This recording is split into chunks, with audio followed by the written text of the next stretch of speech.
All right, what's up? Welcome everybody to Homecoming right here on the Better Sports Network. Corey Paulson and Tom Casale getting you ready for a big week 7 of college football action.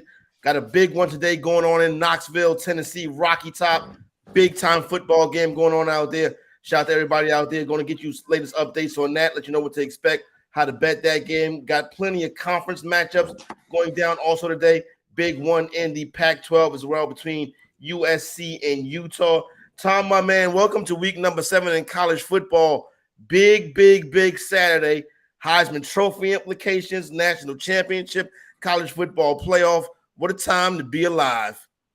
Yeah, it's hard to believe it's already week 7, but this is kind of where we start to get rolling here, right? You mentioned a lot of big conference games, Penn State, Michigan, Tennessee, Alabama, USC, Utah. I mean, these are the games that help decide the playoff picture. So getting excited. Love this time of year.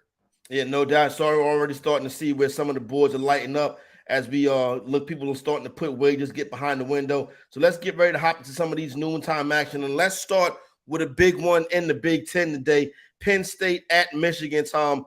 This one right here, you know what I'm saying? One of these games is also going to have implications.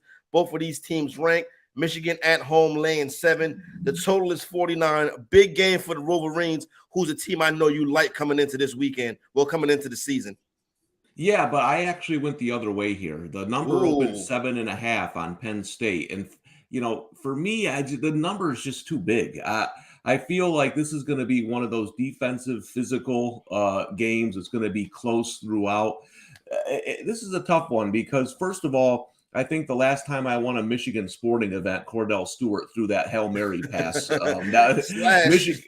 Michigan's the team that I have trouble with. But I try to stay away from games where I see the line and say, whoa, I thought Michigan would be closer to 4 or 5 here. But over a touchdown to me was just too much value. And plus, they have the young quarterback, McCarthy, and he hasn't really been asked to win games yet. Even against Indiana last week, they didn't air it out. I thought maybe they'd let him go a little more there. They struggled against the Hoosiers for a while before breaking it open. Can he beat this Penn State defense? So I'm going to take the points here, and I feel like it's going to be one of those 17-13 kind of games. Low scoring affair, total sitting at 49. You know, I guess Michigan is to you what North Carolina is to me. It's a team you can't seem to get a read on. You can't bet them right. But I would agree with you on this one. I think Penn State is the play right here. Penn State, big spot for Penn State going up to Ann Arbor. But I do agree with you on this one. I like Penn State in this spot right here. So I will, and that's one of your best bets today, right, Tom? Right out the gate, the Nittany Lions. Yep, and listen, I'm not a huge James Franklin fan. I think Michigan has the coaching edge with Harbaugh, but and Auburn isn't a good team this year. But the way Penn State handled their front, Auburn still has some pro players on their defensive front. To me, that's been the most impressive win out of either of these two teams. Is just the way Penn State physically dominated Auburn. So I think a touchdown's too much here. A lot of people on Penn State. Penn State, according to BetMGM, is one of the most bet sides today. But I would agree with you on that one. I think Penn State is the play right here. You mentioned Auburn just now. Down year for the Tigers. Just been turmoil this season. Today they go on the road. They go to Ole Miss. You know, I like to back these SEC home teams. It's kind of been a thing the past 2 years. But listen, despite how terrible Auburn has been, Ole Miss laying 15.5, Tom, seems a bit high, but total is 55. You think that they can successfully lay 15.5? Or you think Auburn is that bad this year? Yeah, initially I leaned Auburn here with the points, and I know a couple of smart guys on it, but a couple of people in the know told me that watch out for this game because if Auburn doesn't show up, there could be a coaching change sometime this week. Things are going from bad to worse. And when he mentioned that, I kind of looked at it and said, you can see this is the game where they don't show up the kids. It's been a rough offseason for these kids. They lost a couple of games here, a tough one to LSU, a game which they should have won. They got beat down by Georgia. So it'll be interesting to see what Auburn team shows up. I do agree initially. I thought the number was a little high, but Ole Miss is a team that might be better than I thought coming into the season. They've outperformed my power ranking on them, and they have a couple of big games coming up here. They got LSU coming up, some big ones. I'm going to sit back and watch this one. I just don't like the added variables with that Auburn program, but I'm with you. Initially, I saw 15.5 and said, that seems like a lot to me. This Auburn thing is interesting. Obviously, you mentioned the stuff with the offseason. They're having a bad year this year. Coaching change could be. Most people speculate a coaching change is coming towards the end of the season. We've heard Deion Sanders' name mentioned. Yep. And this week, obviously, we start to hear Matt Rule's name mentioned as a potential candidate. You know, Matt Rule, things didn't work out for him in Carolina. I mean, matter of fact, let's not sugarcoat it. Things went terrible for him in Carolina. You know what I'm saying? So maybe I don't want to say that Rule was punching above his weight class, but I can see Rule to Auburn being something that the Tigers may want to get in front of right now. Yeah, no doubt about it. He's going to be the hottest name going. You mentioned Deion Sanders. That's very interesting. You know a lot about those schools there, Corey. Do you think Prime is going to get one of these bigger jobs? No, I think he'll be offered one. I think there could be a package deal offered to him to get him and Shador on campus someplace. But I think the word that I'm getting is that Deion kind of wants to see this thing through down at Jackson State, trying to see if they can build the program and see if they can get maybe the SWAC to the FBS level. You know, maybe create a super conference with the SWAC and MEAC and take them up to the FBS level. So that's something that Deion Sanders could be working on behind the scenes. So I think it's going to be interesting. Listen, whatever way it goes, he set himself up pretty good. Here's the thing, right? People say, okay, I want to be a head coach. Then the job opens up. Maybe go, I don't want that job. Sometimes you got to take the job that's there. If you want to be the guy, you know what I'm saying? If you want to do the job, then you do the job. And he went into the job at Jackson State. And you know what? I'm not saying a national powerhouse, but it is a team that trends. It is a social media type team. It's a cool story, it seems like. Yeah, no, and that's why I asked you, because I kind of felt like he was really enjoying himself and is there with a purpose. So I'm with you. I could see him staying there instead of taking a job like Georgia Tech. Listen, it ain't easy to win at Georgia Tech. You might not be there that long. Yeah, for real. Things can go left real quick down in Atlanta at Georgia Tech. All right, let's go. Kansas put up a valiant effort, you know what I'm saying? But now they're starting to go up in weight class. Everybody was excited last weekend, game day and all of that stuff. But now you go on the road to Oklahoma. Oklahoma, who has not been playing well, is laying 9. The total is 64. I got to think Kansas is a pretty solid bet today, Tom. Yeah, you think Oklahoma's on the bounce back trail? To me, yeah. Tom, I worry about games like these. Not really. Yeah. The thing is you're looking at the quarterback situation. Kansas's starting quarterback Daniels was a Heisman candidate. He's gone now. So Jason Bean came in last week, played pretty well against TCU, but he's not to the level what Daniels is. So you're taking a step back. Now Oklahoma gets their starting quarterback back for this game, and there was a big drop off from him. So there's that variable. I looked at this. I've been staring at this game all week, Corey. I don't get it. I don't understand the line. I understand, it's a spot, right? Oklahoma got blasted by Texas. Kansas is coming off their biggest home win or the biggest home game in forever. You had game day there. Everyone was going crazy. I get the spot. I don't get the number. I don't know why Oklahoma's laying 9. I know some smart people are on Oklahoma today. This one has my head spinning. I just said, you know what? I'm going to stay away. But I can't blame anyone for taking Kansas plus the 9 because I just don't get it. Definitely. Also, according to BetMGM, Kansas one of the most bet teams, most bet handles on the day, going towards the Jayhawks. And listen, Tom, I feel you. And like you say, right, smart people that's on Oklahoma. it's got to make you think, how smart are they really? But where does this like smartness come from? Because Oklahoma wins and easily lays this number successfully. I guess that is smart and sharp. But how does your mind get so sharp that you think Oklahoma can do this when it hasn't looked that way? And we obviously see the steam going towards Kansas. But I'm not going to bet this one, but I do agree with you as Kansas being the side. But like you say, that put it like this, Tom, if everybody is on it, it must be something, because these casinos, they stay up for a long time. You know what I'm saying? Yeah, a couple of things here that are interesting that you mentioned. One, you've already told me that 2 underdogs are the most bet teams of the day in Penn State. And so looks like that's another loss for me against Michigan. That's what I got out of this. The second thing is the smart guys, listen, Tom Casale, I don't know how smart I am. I'm 5-0 betting against the Broncos because their coach stinks. The smart guys are on them again this week.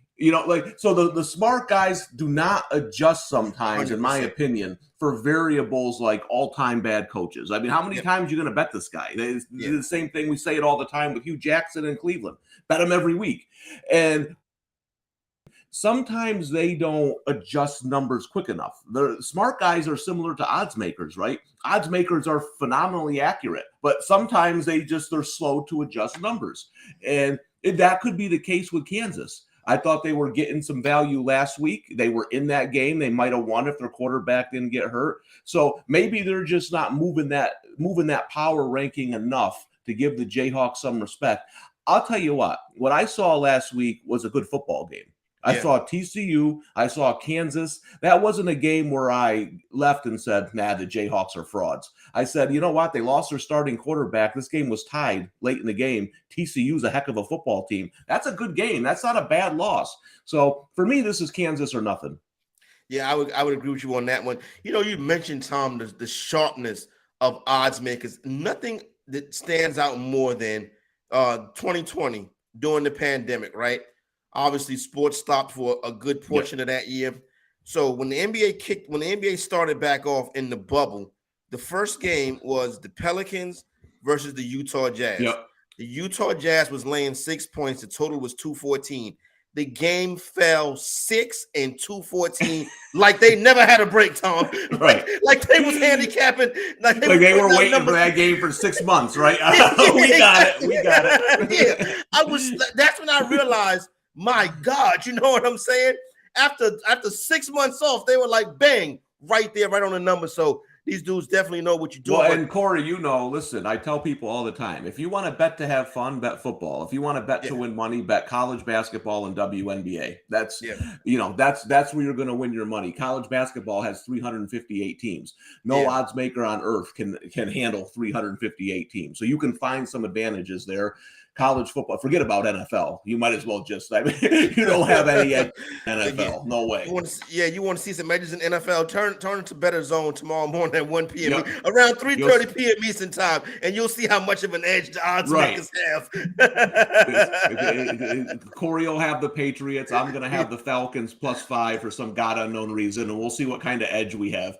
There you go. We're already setting it up for tomorrow. All right, let's get down to Texas. Total in this one of the lower totals on the day, college football total when it's big time teams, 48.5. Texas laying 16 at home versus Iowa State. I saw some of the homies last weekend was in Iowa State, some of the cats that I work with and stuff like that. But they're on the road this week. Iowa State Cyclones at Texas. Texas laying 16. Texas got the full squad out there today. I'm not opposed to laying 16 with Texas today. Yeah, this is another one of my plays today, Corey. I'm going to take a shot and hoping I'm buying Texas at the right time here. Nice. Number started 14, went up to 17. Sharps bought back. So the sharp money early here was on Texas. They laid the 14. Then once it got to 17, there was some buyback on it. But this is here's my theory on the game. You got an Iowa State team who plays well on defense, but ranks 109th in scoring, 19.5 points per game. You got a Texas team who I honestly think would be unbeaten right now if Quinn Ewers didn't get injured against Alabama. So think about that. If they had their starting quarterback and they were undefeated, you'd be laying, I got 14. You'd be laying a heck of a lot more than 14 right now. So I'm hoping I'm getting Texas. I think Quinn Ewers is an elite quarterback. I agree. And so I think having him changes everything. Now, traditionally, this is the game where Texas blows it, right? They just whooped Oklahoma. They come back. They play a sleepy Iowa State team. Matt Campbell for Iowa State, an incredible record as a double-digit underdog. So those things I do take into account. So traditionally, this is a game where Texas will lay an egg. I'm hoping it's a different Texas. I'm hoping I'm buying them on the right week, because if they blow out Iowa State, you can forget about it. The line value with Texas will be gone for the rest of the year. I think Texas is the play today at home. I don't think Iowa State can keep up with them. Tom, did you get that opening line, or you got it at 16 when the buyback came when it hit 17? I got it at 14. I play it at 16. 17 or more. Then again, so we talk about this every week, Corey. Now you're getting yourself into that backdoor cover situation. Yep. If you're laying 17 and a half, you got to be up by more than 24 in the fourth to feel comfortable. So I would say that 16 range is where above that is kind of where I would probably think twice about betting it. Right quick, looking at some line movement, seeing the board lighting up right now. We are at 10. Oklahoma now laying 10 at Kansas, 10 penning across the board right there. So got to be feeling good about that one as we all rally around the Kansas Jayhawks. Let's go to Illinois, Minnesota, a road favorite, 7-point road favorite. Minnesota, the Golden Gophers on the road at Illinois. Another low total in this one, Tom, 39.5. Normally, when you see a total under 40, you bet the under. But Minnesota comes in here laying 7 on the road. That defense in Minnesota, excellent. So I think the Golden Gophers are in an interesting spot today. I think I laid a 7. Yeah, this is an interesting game because I just checked. I wanted to check the latest. It's 4.5. I'm sorry. Here's why the number dipped there, Corey. Tommy DeVito, Illinois quarterback, is going to start today. There was questions about that. He had an ankle injury, so I don't think he's going to be 100%. Now, whatever you think of DeVito, their backup is dreadful. I mean, absolutely dreadful. So no offense to the kid, but he's bad. So I think that's why you saw some higher numbers earlier in the year. But DeVito, I don't think is going to be 100%. Listen, this is all about defense. Illinois, great defense. Minnesota can play defense. It's going to be who gets the turnovers. It's just going to be probably similar to that Iowa game last week that Illinois played. Maybe not that ugly. Minnesota has their running back now. They didn't have him last year when Illinois upset them. I like Minnesota. I think they win this game. I don't know how many points I want to lay, though. This is going to be a tough game for laying points.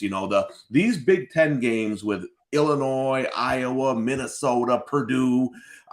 I don't know how many times you want to lay over a field goal in these games. I think they're going to be a lot of tight ones. So this is a pass for me. There's too many variables. I think there's better games on the board. And one of those games could be Miami and Vitek. Neither one of these teams can seem to buy a win lately. Miami opened up 7.5, pushed up, starting to see some 8s pop, some 8s flash right now. Do got an 8.5 out there as well. Hurricanes, Virginia Tech, it was all good just a week ago for the Hurricanes. You know what I'm saying? Vitek didn't expect much. Total 47.5. ACC matchup right here, Tom. Anything you like in this one? I think Miami wins easily, but this isn't I'm not going to lay points on the road, a touchdown on the road with a struggling football team. That's just not the way I bet. But I thought Virginia Tech was pretty bad coming into the year. They've done, we say it every week, that the talent level under Justin Fuente, he did not recruit well. So the new coach, it's going to take him a year or two to get some people in there. That's Virginia Tech's problem. Yeah, there's just not enough talent. Now, Miami's lost 3 straight. This was a Miami team that was expected to be like a sleeper national title, not the playoff contender, right? Yeah. That worries me with teams sometimes because they had expectations that they didn't meet. But talent-wise, Miami has a lot more of it. If they show up today, I think they get the win, but I'm not going to lay 7 here on the road. Yeah. Now, you can't lay 7 on the road with a team that's really struggling. Yeah. It looks like they lack intensity a little bit. So that thing really has not turned around yet. You see a lot of sloppy play. I hate to say it like this because I'm not in the locker room. I don't cover the Hurricanes, but I watch a team that feels like, whatever, can we just get to the end of the game already? You know what I'm saying? I get that kind of vibe from this Hurricane team, Tom.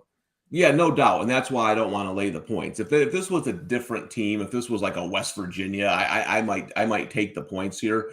But Virginia Tech has just been so bad against better competition. This, if you're playing spots though, right? If you're, which I usually do, this is a good spot for Virginia Tech. You got a Miami team, like you said, that looks to be unmotivated. Listen, I actually like Middle Tennessee a little bit as a team. I've bet them a couple times this year, but you can't get blown out at home by Middle Tennessee. It's not humanly possible. If you're Miami, you cannot let Middle Tennessee come in there and look like they have better players and literally blow you off the field. Like you said, that makes me think there's some more issues there because it just can't happen. Yep. So you're right. This Miami's a hard team to trust, but this is just a stay away game for me. Yeah. I looked at it quite a bit, and I couldn't get a good edge either way. Like I tell people, you have to set your fantasy lineups every Sunday. With college football and wagering, you can leave it alone. You don't got to touch it. Yeah. And that's probably the best bet with this spot right here. Matter of fact, you want to have a pretty – I try to stay in the 4 to 5 game range on a college football Saturday. Because let me tell you something. I got my hat handed to me last Saturday. You know what I'm saying? It happens, you know what I'm saying, for the best of them. I go around here, you know what I'm saying? I'm building my bankroll for Sunday. Last week, I had to make a deposit on Sunday morning, Tom. That's not the spot you like to be in. You know what I'm saying? So, I had one of those weeks a couple weeks ago. You know, if I threw a tomato against the wall, I'd have missed. I wasn't even close on anything. I couldn't hit at nothing. So listen, I have those weeks. And the thing about what I always tell bettors, I've been betting for a long time. I've gotten into trouble when I was younger. I've ditched bookies. I've done it all. The thing is you can kind of know when it's going to be a bad day. You know what I'm saying? Like you can start to know. And in the old days, I would try to chase. Now that I'm smarter and I have a family and things like that, I just cut it off. I say, this is my day. You know what I mean? Let's regroup tomorrow. I won't win an NFL, so let's regroup next week. and hey, thank God college basketball starts soon, because then I can just regroup the next day with college basketball. Yep, that sport is coming up as well. We'll have you covered on that right here on the Bettor Sports Network. I was in Orangeburg, South Carolina last night. We'll be heading there today. Homecoming at South Carolina State. No line on that game versus Virginia Lynchburg, because Lynchburg is a prep school basically. But in Myrtle Beach today, this time right here is an interesting contest. Noon tip-off, ODU, Old Dominion versus Coastal Carolina. Coastal trying to fight his way back. Opened up 11, starting to see some cash hit the window on Coastal. Pushed up to 11.5 at FanDuel and at BetMGM. Coastal Carolina and Old Dominion. Coastal, the home team, 55.5 on the total. Yeah, I like the dog here. I think Coastal's still a little bit overvalued in the market from their past years. They're not quite as good this year. I've watched them a couple times. They're not the same team. So you start paying a price for the name of Coastal Carolina. But I think the teams like Georgia Southern and Old Dominion, I think they're closer in talent this year. So this number is a little high for me. I'd go with ODU. ODU has been a solid bet so far this season. A team that's kind of undervalued. I would agree with Tom. I think ODU is in a good spot right here to come in here. Not particularly get to win, but 11.5 is a bit much for Coastal Carolina. So add Old Dominion to the ticket right there. I've seen Old Dominion play a couple times this year. The opposite of Miami. They fight. They're hungry. They try to stay in the game. You know what I'm saying? They try to stay attached to you. Yeah. Tough team to blow out. So, all right, we're off and rolling. We'll put a pin in that right now. Get back to some of these noon Eastern time starts as we move into the next hour. We'll get you the updated line movement.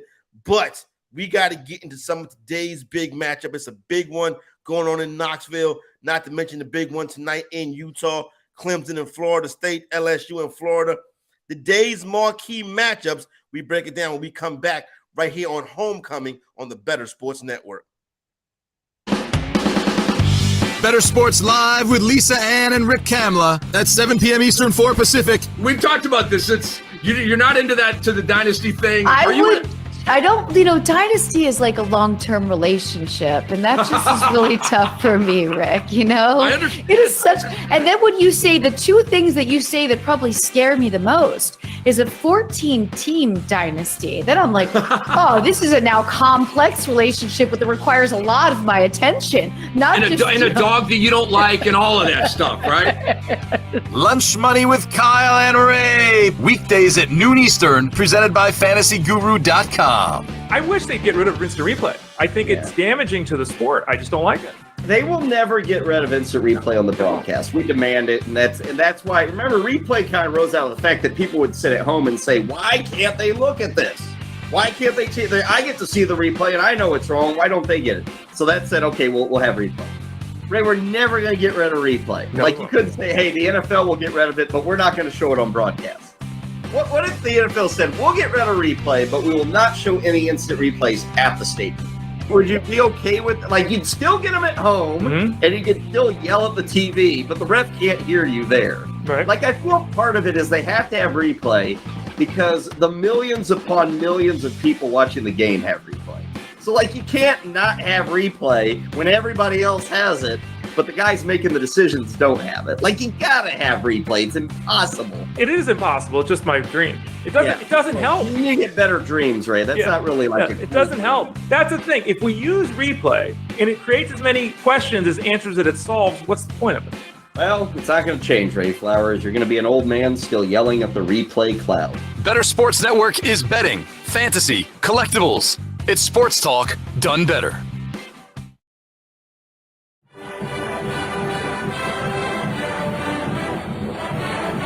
Touchdowns against Florida. He's picking right up where he left off to the end zone. It's another touchdown. Again, it's Jalen Hyatt. Homecoming. All right, what's up, everybody? Welcome to Saturday, Week 7 in college football. Homecoming coming to you live right here on the Bettor Sports Network. The exec and Tom Casale. Big football game on the docket today. You thought last week Texas A&M was something. Well, this is the one right here that we've been waiting for. Rocky Top. Maybe the biggest game there in 20-something years. You got Alabama coming in there, opened up 7.5, seeing the Crimson Tide push up to 9. Heisman Trophy candidates, CBS 3:30 Eastern, Rocky Top, Knoxville, Tennessee, the whole shebang-a-bang. You know what I'm saying, Tom? Total 66, Alabama and Tennessee. Everybody in the country is on the Tennessee Volunteers today, including my man, Tom Casale. Well, Corey, I haven't seen you since last Saturday, so I got to tell you this. I bet the Texas A&M live line at plus 1,100, and on that final play, I literally just, you know how sometimes you get mad and you get angry, and then there's other times where you just sit there and stare for like 10 or 15 minutes? Yeah. That's what I did at the end of that game. I mean, a play that doesn't go in the end zone, at least give us a shot. So here's the thing. Alabama's kind of an interesting team for me because they struggled at Texas, as I mentioned earlier. Listen, I know you don't know what's going to happen, but they had no answers for Quinn Ewers early. I think if he stays in that game, Texas wins. They got lucky, I thought, last week. Now, I know Bryce Young wasn't there, and we mentioned this, Corey, on the show last week. I know that other kid's going to be good. I know they like him, but Bryce Young to anybody else, that's a downgrade. And we mentioned, at 24 points, that might be worth a look just because of that reason. Bryce Young comes back today. This is a spot Alabama traditionally pounds. They hurt their opponents, right? I think this Tennessee team's pretty good. I think they stay in it. I don't know if they cover the number. Maybe Alabama has too much for them late, but a lot of people love to bet that Alabama first half line. I don't know about that this week. I think Tennessee is going to come out hot. I would actually look, Corey, maybe at an Alabama second half line this week because I think they might have to take a couple of haymakers early. The crowd's going to be going crazy. Tennessee's all revved up, but talent-wise, do the Vols have it for 4 quarters to stay with Alabama? So that's how I'm going to attack this game. This one I'm probably just going to sit back and watch. I got enough money rolling on another game we're going to be talking about soon, so I might just enjoy this one. All right, so and then now here's the deal. So you have these 2 undefeated teams. Big game coming up today. Not to mention, they still got Kentucky and Georgia coming up on the schedule for the Volunteers. So definitely looking forward to this marquee matchup going on today. And Tom, see, I agree with you, everything that you said, right? So you see this number push up despite everybody betting Tennessee. And I'm not tripping on the smart money, the respected money, or the steam in this situation. I've told you about these SEC home teams. They generally tend to cover. Just they can cover and they lay points when they're at home the past couple seasons. Alabama is like they're going to win this game, but I don't think they cover this number. And you got I guess people will say, well, the Joes are on the Volunteers. I feel pretty confident that Tennessee is going to come out here, put up a fight. Saban and the crew can pull it off late. 100% can see that happening. Maybe it's a good game to live bet. I think Tennessee is live in this spot right here. Now, like I said, they're live. Do they win the game? I don't know. If you were going to hop in on this game live, Tom, what would you be looking for? Well, first of all, you're scaring the hell out of me because the Joes are on all the underdogs. And I know the game we're going to talk about that I have, they're going to be on the underdogs too. So this could be a scary week. It could be a scary day, Corey. I'm not worried about it because I think the cap is right. I know it. No, I know, but how many times? Tennessee is the most bet team on the board this week. How many times are the Joes on 6 underdogs? It doesn't happen very often, right? So, but no, yeah. So live, what I would be looking for again is I would be looking for a Tennessee hot start. Maybe they go down, they score, see where you can get. If you can get Alabama closer to 3 in this game, I think I would take it. Now, again, there's something that needs to be watched here. No, we know that Alabama has skill at the receiver position, but they're not the guys they've had in the past. They're young guys, exactly. And that's hurt them in games against Texas and Texas A&M. They don't listen for the last few years. I'm not taking anything away from the Alabama quarterbacks, but I might have been able to play quarterback there. I mean, these guys were open by 20 yards. That's not the case anymore. So I think that's something to watch too, is how are these guys? Because Bryce Young, is he 100%? I don't know. How much is he going to run? I don't know. So those are things I would watch early, but I would look for an Alabama line at 3 or less if you can get it. Tom, do you buy into? I think I may ask you this question before, but just audience changes week to week and stuff like that. Now in the NFL, we a lot of times we talk about key numbers. Mm-hmm. Are there key numbers in college football? Do you consider the 3 and the 7 to be key numbers in college football, despite how terrible college kickers are? I still do, and again, I don't want to keep teasing this game, but we're going to talk about a game coming up here where I thought there was a key. It went from 2.5 to 3.5. I still think that matters a little bit. I don't know if 7 is to me 3 is still a key number because of, like you said, tie games and things of that nature. It's not as important, but I do think 3 and 7 are still important numbers. What I will say is odds makers are more likely to go off a 7 or a 3 in college than they would in the NFL, simply because of teasers, right? People, I mean, listen, I know 1,000 people who gamble, and I don't know anyone who bets college football teasers. I don't. Yeah. So there's a few people out there, but it's not to the extent of the NFL. So when NFL odds makers adjust lines, they have to factor in teasers and all those things that they're going to get killed on. So I do think odds makers are more likely to move off that number in college football. We'll talk about that tomorrow. Sometime I think, when we get up for the Bettor Zone, those odds makers, they put that number at certain places because they know that big teaser money is coming in on it. And they don't want to take a bath on that. All right, let's get down. Oklahoma State, Texas Christian, seeing some 4s, seeing some 4.5. Nice big total on this one, 68.5. OK State and TCU, Tom. Yeah, this is I like the dog a little bit here because I think it's going to be a close game. But again, a lot of the smart people are on TCU. That's a team they love. TCU has my team next week, Kansas State, which I had at 16-1 to win the Big 12. I think they're down to plus 350. So that's going to be a big game next week that I'm looking for. I just think this feels like, I feel like this is the opposite but the same as Penn State, Michigan.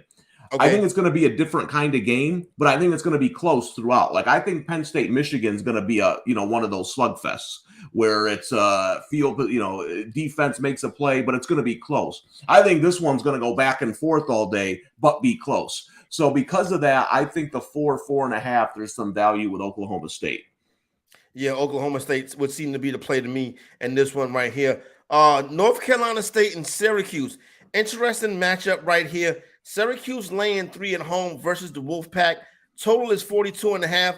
I don't know. Maybe I don't keep up with Syracuse football enough. I did not expect them to be the favorite, Tom. Yeah, well, I live near Syracuse. Yeah, but I'm done with the Orange. They already hit their win total. I don't need them anyway. Talk about Syracuse having a great season. I had them over 4.5 wins. They're one of the easier bets I've ever made. 5 already. Now, this is an interesting game. This is a huge game at the Carrier Dome. It's going to be a sellout. People are going to be going crazy. We haven't had that there in a while. North Carolina State lost their quarterback, Devin Leary. Now, he was a guy I thought might have been a long shot Heisman candidate, a guy I like coming into the season, but he hasn't played well. So the backup came in last week and looked pretty good against Florida State. I think Syracuse probably gets this game, but I think this is going to be an ugly game. Syracuse has had a lot of higher scoring games against Purdue, but I think this is the other side. I think NC State's defense plays well. Syracuse defense is a little underrated. I would lean towards the under in this matchup. Total in this game opened up 44, now seeing 42.5. Basically across the board. So that number is moving in that direction. Also, Syracuse came off that 4 down to 3. We're seeing 3 painted. It's still juiced to where it could go to 3.5, but that's what we see right now. I was not expecting this to be one of the big games on the slate, but both teams with 5 wins this year. So far this season, North Carolina State 5-1, Syracuse 5-0. Interesting game. Now, Arkansas and BYU play today.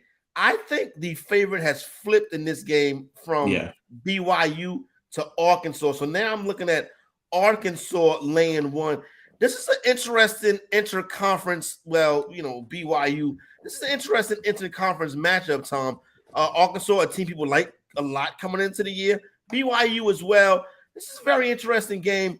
So we're seeing some 1.5s. So Arkansas is a favorite early this morning. Now that is flipped back.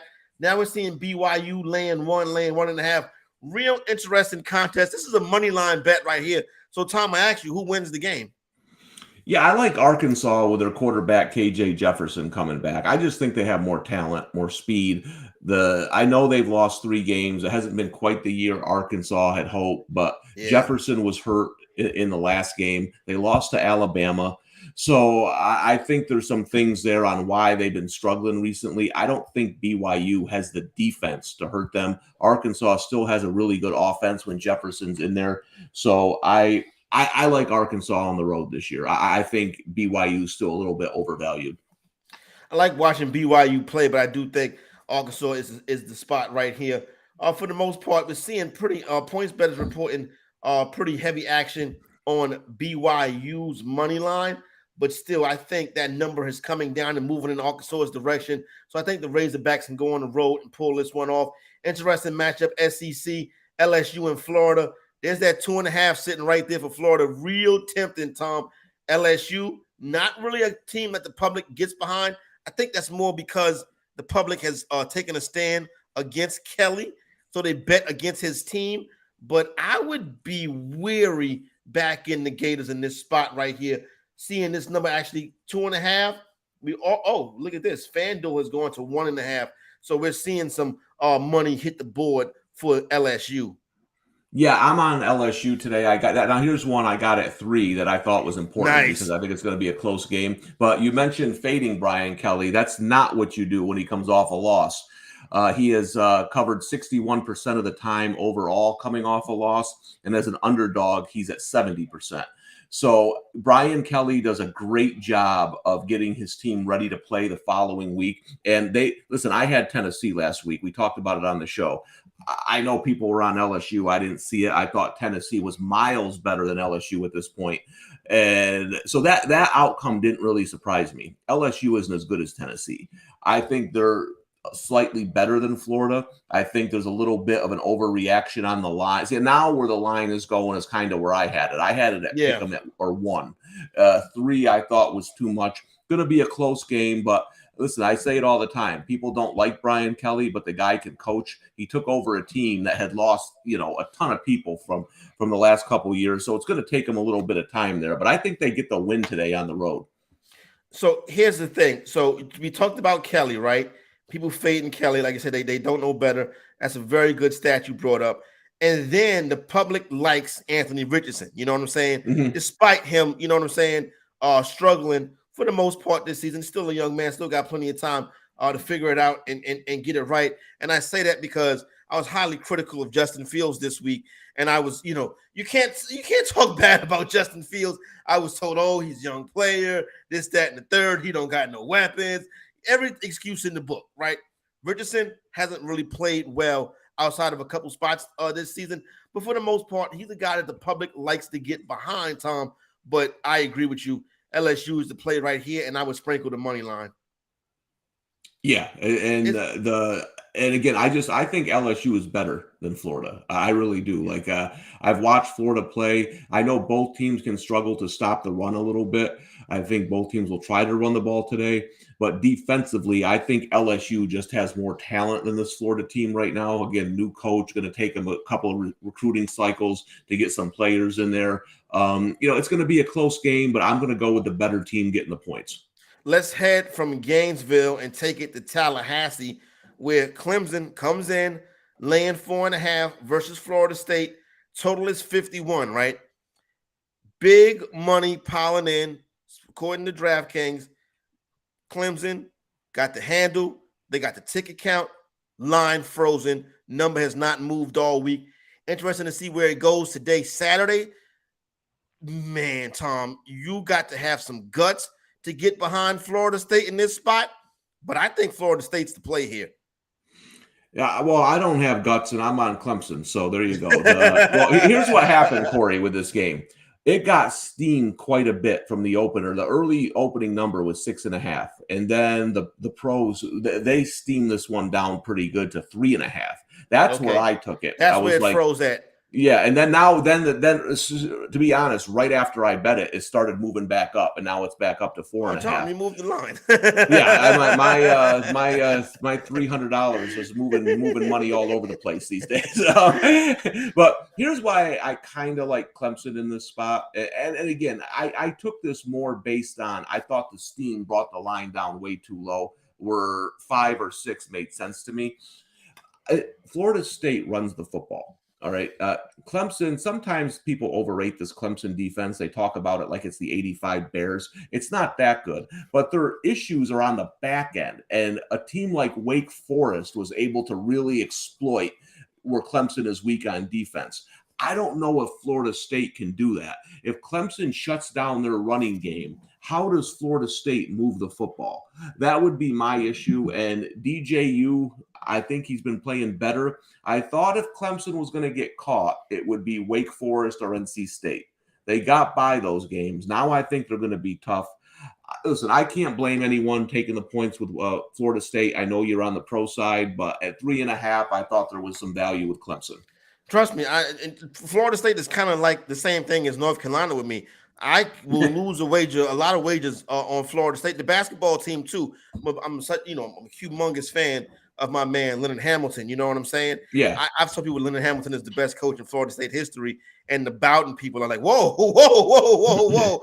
Which is true. Hamilton has not won a national championship, but you can't sleep on what Leonard Hamilton has done. Let's head to the SEC.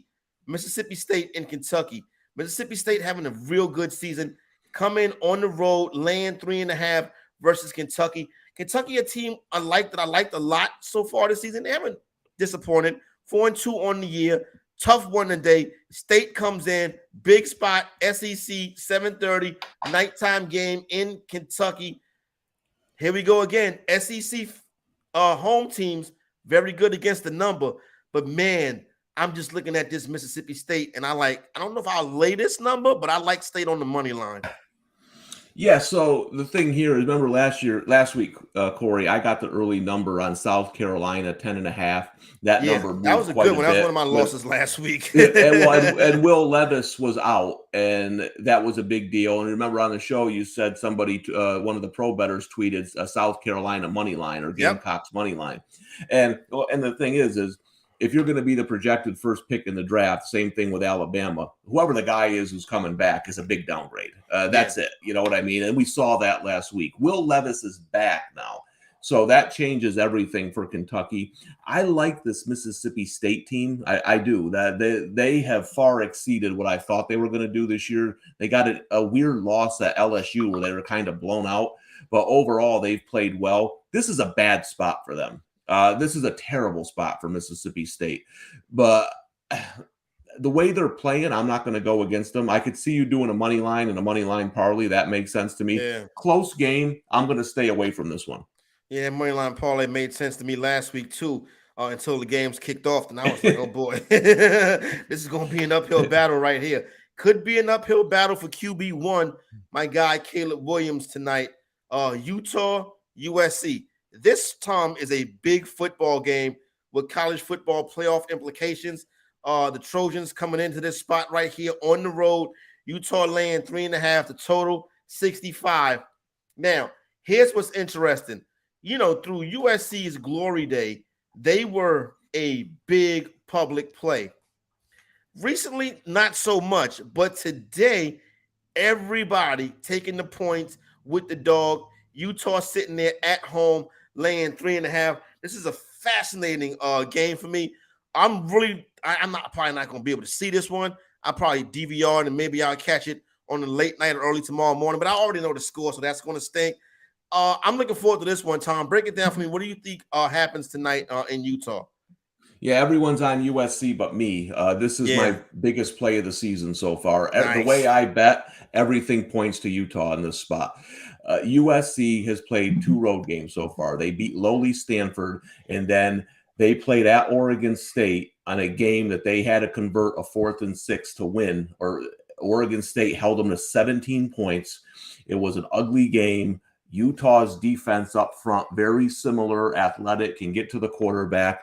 I love that Utah lost last week to UCLA. Now they're coming home. They got the painted helmets of their 2 fallen players who passed away. A lot of emotion. And here's the thing. USC has not faced a running game like this yet this year. They're light up front. Utah, 28th in the country running the football. USC around 70th defending the football, have not faced a power rushing attack like this yet. I think Utah wins this game big. I mean big. I think they blow them out of the water tonight. Interesting spot right here for Utah. Tom's laying at 3.5. Stanford and Notre Dame, right? I guess it's a rivalry because the schedule said so. Notre Dame laying 16.5 at home where they play every Saturday. Yep.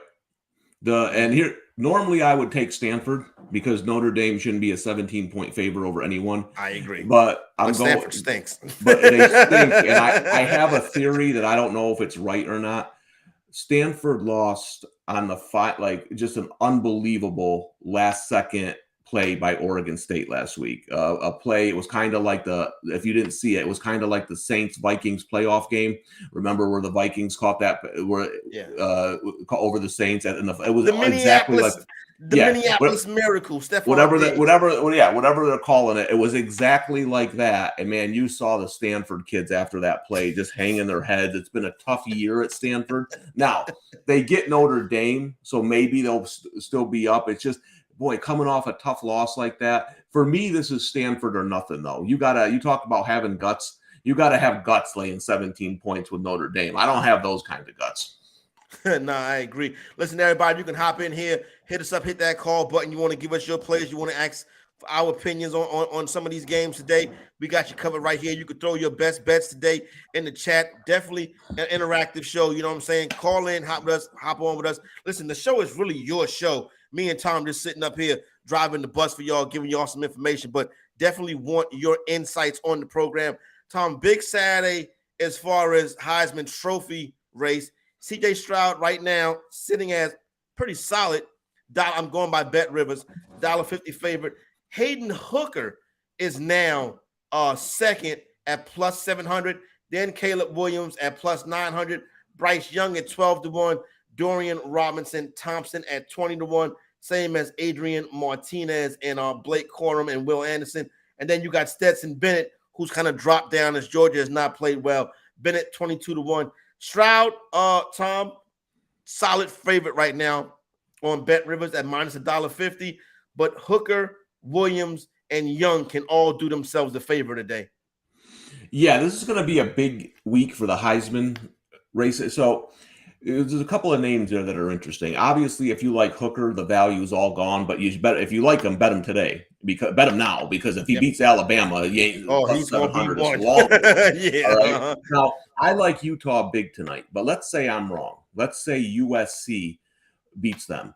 This sets up for a guy that you mentioned is 20-1, Thompson Robinson, because there's a chance. I'll tell you right now, if USC beats Utah tonight, they're unbeaten when they play UCLA. That's a guaranteed lock if you've seen their schedule. Yeah. So they will be unbeaten. If UCLA is unbeaten and Thompson Robinson has a big game and they win, UCLA is going to be in position to get a playoff spot. Yeah, Thompson Robinson if you're versus still looking for value, there's a road there for Thompson Robinson to win the Heisman. I don't think he's gonna. I'm just saying at 20-1, there's a chance you get undefeated USC, undefeated UCLA. Of course, if it's undefeated USC, the Casale kids aren't going to be getting much for Christmas this year. But Santa Claus got stuck in a chimney.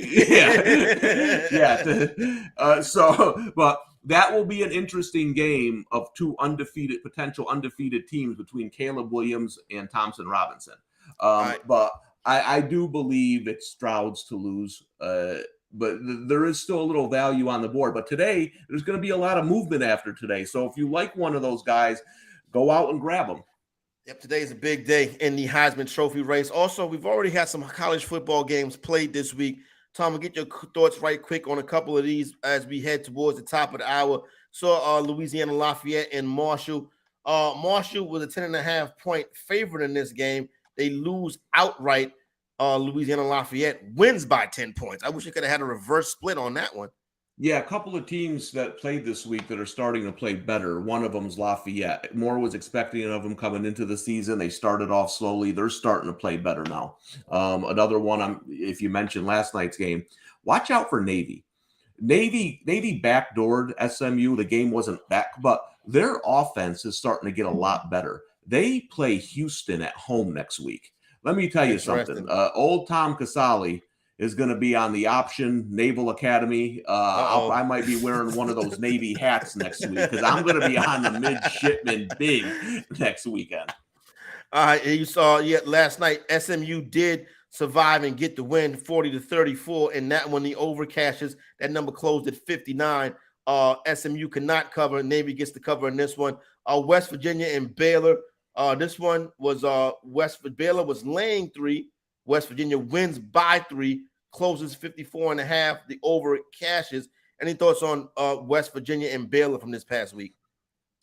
Yeah, those are two. You can flip-flop those teams now. Baylor isn't as good as people thought. West Virginia is better than people thought. So moving forward, I don't know if you'll get any value with Baylor because I think everyone's starting to realize they stink. But West Virginia is a pretty good underdog team if you can get them plus the points and some matchups coming up here.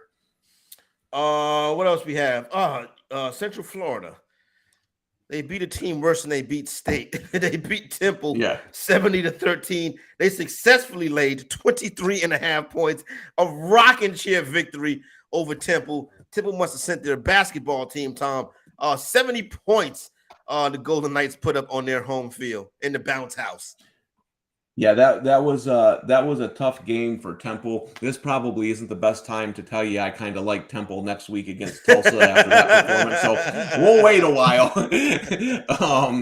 We'll see what that line is. But yeah, that was just one of those that got out of hand for Temple quickly. Our Texas San Antonio team played Florida International.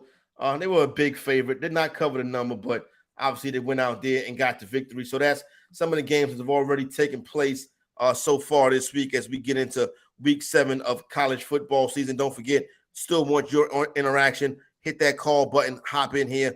whatever the case may be. You got lines you want to talk about, you got spreads, anything you want to hit, totals. You just want to hop on and give your best bet. As a matter of fact, if you're on your way to the stadium right now to hang out with the homies, hop on here and give us a call. Like we said, this is about you, not just about us. Go ahead. Speaking of that, Corey, I forgot. This is today's my day. It's LSU, Florida.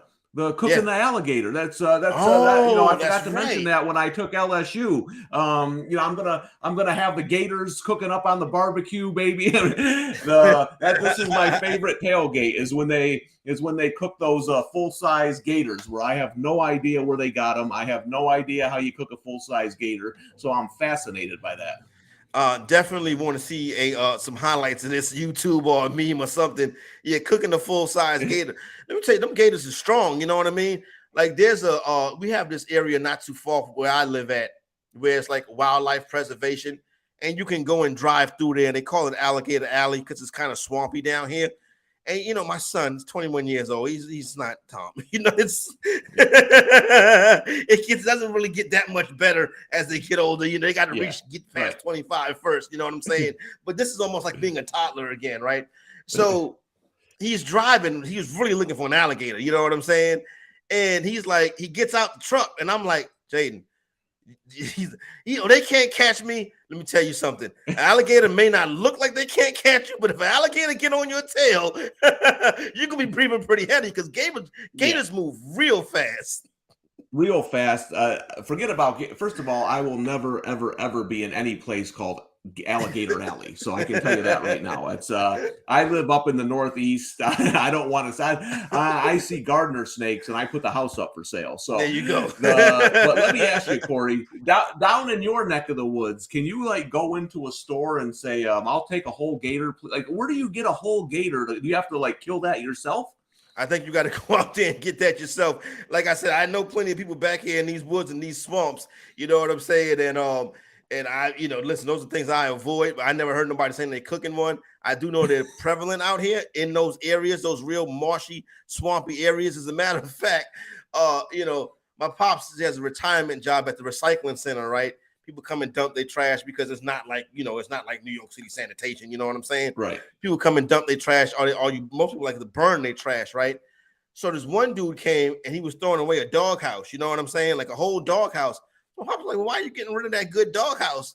And he was like, because the dog is gone. And he was like, I think a gator got him. You know what I'm saying? Oh, my God. You live in a world I'll never understand, Corey. You got gators eating dogs. Jesus. Yeah, so there you go. So shout out to everybody down there in Gainesville today. Y'all have a good time.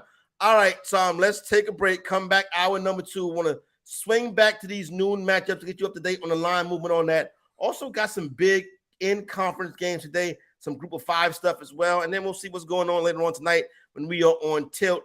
Hour number 2 of Homecoming coming up right here after these few messages right here on the Bettor Sports Network. Keith with Mark Malusis and Keith Irizarry. Moose and Keith with you. Let's welcome aboard right now, Iron Eagle. One of the great stories that I have from doing notes on a plane, and you always get people looking over. They see color-coded uniform numbers, names, height, weight, age, background, hometown. And I had a woman sitting next to me on a flight, and I'm doing my notes, and she's kind of giving a look, then looking, and I can tell she's looking. And then finally, she'll say, so what is it that you do? Well, what do you think I do? She said, are you a wedding planner? I said, yes. I said, I have to put Rob Gronkowski at Tom Brady's table. I said, you know what? You're not correct, but it's the best answer I've ever heard. That's great. Corey Nando and Friends, presented by Mayo Media. Fox Fantasy Life Fantasy Executive. It's going to be a football life. The fantasy executive is probably going to be the best football life ever. We'll be the guest. Everyone who was on yesterday. Basically. Yeah, everybody that's on yesterday will be the guest. Scott Engel, you know what I'm saying? Adam Rodas. Yeah, everybody, those people. Because what Nando, obviously you'll be there. You know what I'm saying? We'll go to the GST and shoot some scenes. You know what I'm saying? That'd be nice. We'll shoot some scenes in Midtown Manhattan. Antonio Brown can be on My Football Life, That'd right? be nice. Because that's a big part of my come up as a fantasy analyst. Everybody, the Football Life, the fantasy executive is going to be for the people. When they do the Football Life on the fantasy executive, I'm going to be hands on. Good. Yeah. You talking to you.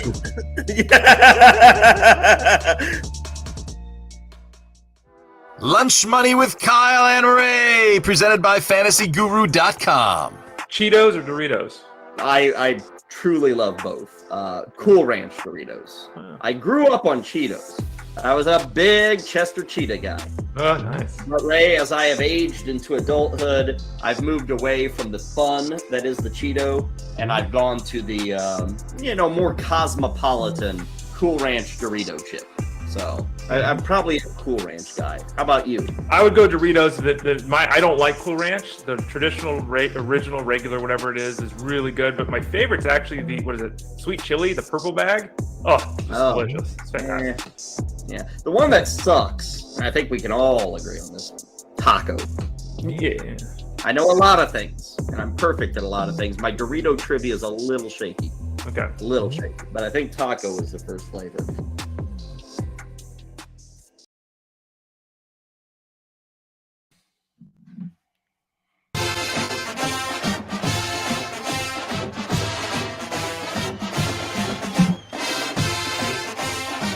Homecoming. All right. Hour number 2, Homecoming, right here on the Better Sports Network. Corey Parson, Tom Casale. That music you hear in the background is Fight On, the battle cry of the USC Trojans. I don't want to hear that tonight. Hey, Corey, let me ask you a question. I know you were busy last night. Did you happen to see the SMU horse take a dump on the field? No, I did not. I missed that last night. He took a crap on the field. Which is interesting. A couple things here. A couple years ago, my son asked me, like, when the animals come out, what if they go to the bathroom? And I said, I've never seen that before. So now I have. The other thing was there was a 15-minute delay. And I thought to myself, why does it take 15 minutes to pick up crap? You know what I mean? Like, I go out and pick up somebody. Yeah. So, that was my kids love that one. The horse taking a dump on the field. Interesting. I remember a number of years ago, Georgia, I think they played Texas in a bowl game. Yeah, where Bevo went after Uga. Yeah, that's one of my all-time favorite moments. But the thing with Uga was like, man, you better get that horse away from me. Like, little short bulldog. Little short fat bulldog was kind of like, man, somebody come get this horse. Yeah, that's you don't want to mess with the Longhorn. That's one of the Longhorn and Ralphie are two of the mascots I wouldn't want to mess with. If that horse kick you, I'm telling you what, you better watch out, Jack, because that's going to be a bad idea right there. So yeah, shout out to everybody that has to handle the mascot and the dangers that come along with that. That should be a 6-figure job. Well, the good thing is, Corey, is now I have a new GIF I can use for GIF, however you say it. People say it differently. That I can use now when my bets go downhill. It's be that horse crapping on the field. Shout out to the SMU Mustang. Now we got a new GIF to use. All right, let's get into it. Noon starts. Let's check on these things. These noon Eastern time starts. See if we got any line movement going down. Right now, for the most part, everything that's taking place at noon time seems to be pretty set in stone with the way these lines go. But for new listeners, people just tuning in, let's get them caught up to date. Big one today in Ann Arbor, Penn State and Michigan. Michigan is a 7-point home favorite. Total sitting at 49 in this one. Penn State, a popular bet on the day, Tom. Yeah, I'm on Penn State. I got 7.5. I just think that's a little bit too much. I personally, and we'll see after today, I think the way Michigan has played so far, they're still a little overvalued in the market. They haven't. We'll see. I think Penn State's defense can keep them in this game. I expect a lower scoring, close battle. So I took the touchdown in this one. Both teams coming into this spot undefeated right here. So a big one coming up. Let's go down to a good old Mississippi SEC rivalry between Auburn and Ole Miss. Ole Miss getting it done, laying 15.5 at home. Total in this one sitting at 55. Big spot for Ole Miss, but Auburn has not looked good this year, Tom. No, and we talked about this earlier. At first, I leaned with the underdog, but I've heard some rumblings from the people in the industry that Auburn coach Brian Harsin could be in trouble Monday if they lay an egg. There's a lot of issues there. There was before the season. Things haven't worked out for him during the season. So too many variables. I'm going to stay away from this game. DraftKings has us at 16 right now. So if you want to take a shot with the Tigers, DraftKings has the best number for you, where you can get 16 points in this spot right here. Kansas and Oklahoma. Oklahoma looks like they could be back to regular this week. Oklahoma laying 9, total 64. Kansas, America's favorite college football team up until maybe till this week, but a lot of people on them, a lot of people excited about them. A big spot right here for the Jayhawks. Yeah, and we mentioned this earlier, though. I don't really understand the line. I think it's a little bit too high. I don't think Kansas is still getting any respect from the odds makers. I know they're down their starting quarterback. Their backup, Jason Bean's going to play today. Oklahoma gets their starting quarterback back. That their backup was not even close. So maybe spot-wise, this isn't great for Kansas. Oklahoma coming off an embarrassing loss to rival Texas. Kansas, biggest home game in forever. Game day, TCU. I thought Kansas played well last week. We'll see if they can get up again. Here was my argument, though, Corey, too, is if Kansas was playing, I don't know, some random team nobody cares about, maybe I could get it. But Oklahoma beats them like a drum for decades. Yeah. Now I just find it hard that the Kansas kids are going to be like, well, we had game day in TCU, but we're not going to get up for Oklahoma. I don't buy that. So I think this play is either Kansas or nothing. This one right now, painted 10 across the board. This one continues to go up. You can get the Jayhawks at 10 in just about every shop. Speaking of college football memes, the schooner turning over as always, the classic one. It's funny you brought that up, Corey. It's funny you brought that up because years ago, I know younger people might not know this, but Washington and Oklahoma played for a national title. And after the touchdown, the schooner came out on the field. And Oklahoma got a 15-yard penalty because of it, and it actually impacted the game quite a bit. So I was actually thinking of that when you were talking about the mascots, how I bet a lot of people don't remember that. But yeah, so the schooner has a couple of classic ones. One, they came out on the field when they weren't supposed to in a national title game and cost the team 15 yards. And another one, it fell over. Right? So yeah, that's a good one. Who was the quarterbacks in those games? In that national championship game, who was the quarterbacks with Oklahoma and Washington? Jeez, it's so. Was it Brunell or was it earlier than that? Billy Joe Hobert? I don't know. Wow, that memory goes back pretty good, Tom. And I don't think it was Jameel Holloway at that point. Was it Charles Thompson? Shoot, I'm getting to the point, Corey, where all the years are starting to mesh together. Yeah, but yeah, that was I remember as a kid growing up watching that game, and too bad Twitter wasn't around back then. That would have been a good moment for Twitter. That would have been a classic Twitter moment. The Twitter moment, the sports moment. This moment in sports. That would have been best served if Twitter was around, would have been the Malice at the Palace. That would have been great. Yeah, that would have been fabulous if Twitter was around then. That would have trended for 3 days. You know what I'm saying? Yeah, I always think about that would have been a big one. Obviously the number one all time. If we had Twitter, would have been the OJ chase. That would have been. About it. That's. You can't even. I would do anything to turn back the clock. Yeah, I would have done any talk. I know people joke that they broke Twitter. That one would have broken it. That one would have broke Twitter 100%. Iowa State in Texas. This one is down there in Texas. Longhorns laying 16, 48.5 on the total. High spread. Wait a minute. High spread, low total, bet the under. Yeah, well, and the reason the total's so low is because Iowa State can't score. They're 109th in the country in scoring offense. I'm hoping I'm buying Texas at the right time here. I think they'd be unbeaten if Quinn Ewers had started all season without the injury. I got him at 14. I'd play him up to 16. This is a game where Texas traditionally lays an egg, right? They have a nice performance and they come back. So is Texas back? Everyone likes to ask that. Let's see if they can win a game like this. Going out and whooping a depleted Oklahoma team, okay, they're up for the game. It's a rival. These are the games that have tripped up Texas in the past. I think Texas with Quinn Ewers is one of the better teams in the country. I'm hoping I'm buying on the right side before the market catches up. I laid the points. I'm hoping Texas is kind of back. Texas playing on New Year's Day this year? I think so. I'll tell you what, man. When everyone was talking about I mean, they got two of the all-time great quarterback prospects about to be on this team with Ewers and Arch Manning. I mean, Texas got a lot of talent. I think next year they will be a popular pick to win the national championship. I tell you what, you got some the name, image, and likeness. You got some heavy hitters getting ready to hit collegiate sports with Bronny James and Arch Manning. So these young men are going to be well paid before they turn 19 years old.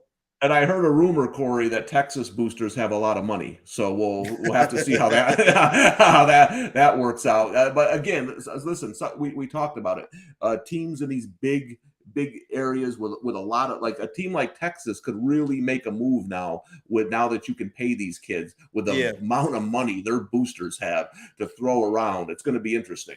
Resources very important as we move into a new era of college sports. Today in Illinois, Minnesota at 4-1, the Fighting Illini at 5-1 meet up in Champaign. Minnesota comes into this game laying 4.5 on the road. Just saw some movement on this one. So basically that 4.5 just really firmed up, went from -105 to -110 across the board. So not moving a number, but shifting around the juice on it. But it looks like we're painted. We do have 1 for BetMGM, still has a 4 out there if you want to lay it with the Golden Gophers. Interesting spot right here for both these teams, Tom. Yeah, it is official. Tommy DeVito will start for Illinois. He got injured last week against Iowa, but he will be on the field. Will he be 100%? This is going to be listen, all these games with Illinois, Iowa, Purdue, Minnesota, most of them are going to be defensive slugfest, right? I wouldn't lay points here on the road.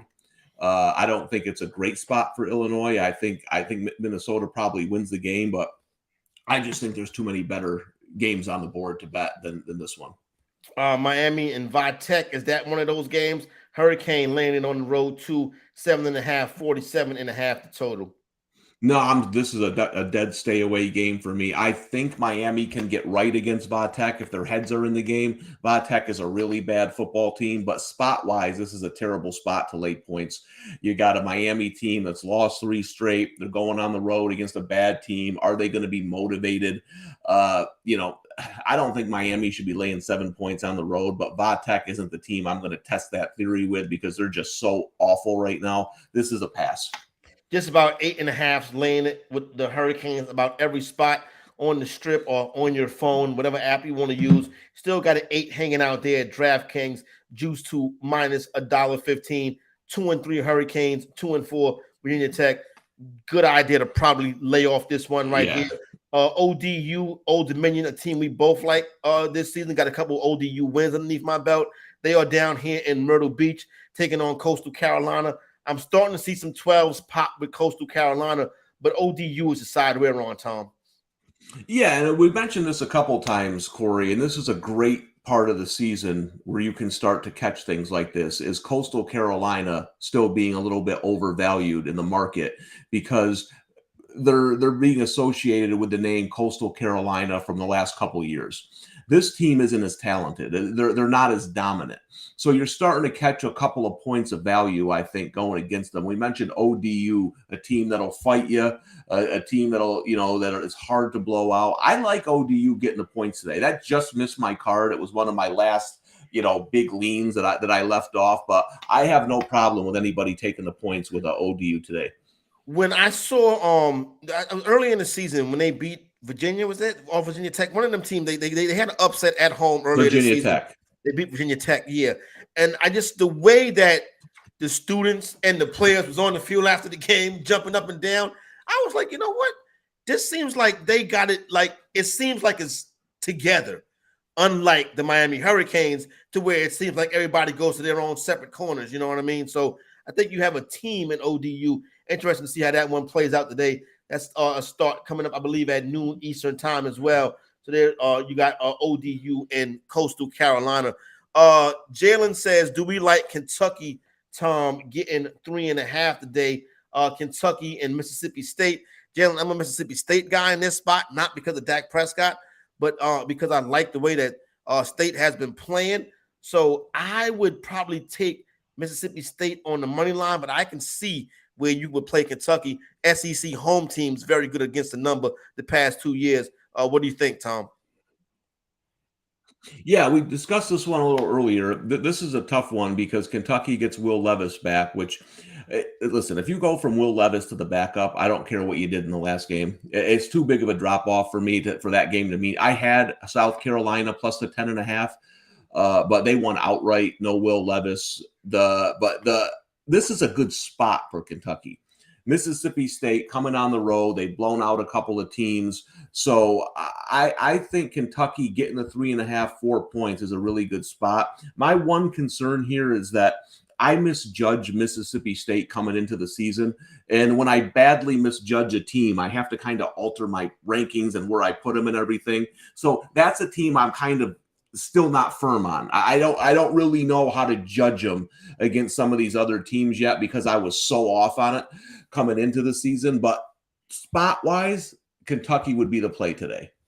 Bettor Al says he likes it. He says it's a lock. So I will make sure I will bring that up later on. If that lock does not lock, I am definitely going to come. Yeah, what time's this game? I might, I typically, my games typically go south. Noon. Those early starts and Tom Casale aren't a great mix. I might need a lock later on today. It's been times when we will do the show. I will literally, shut the computer off. You know what I'm saying?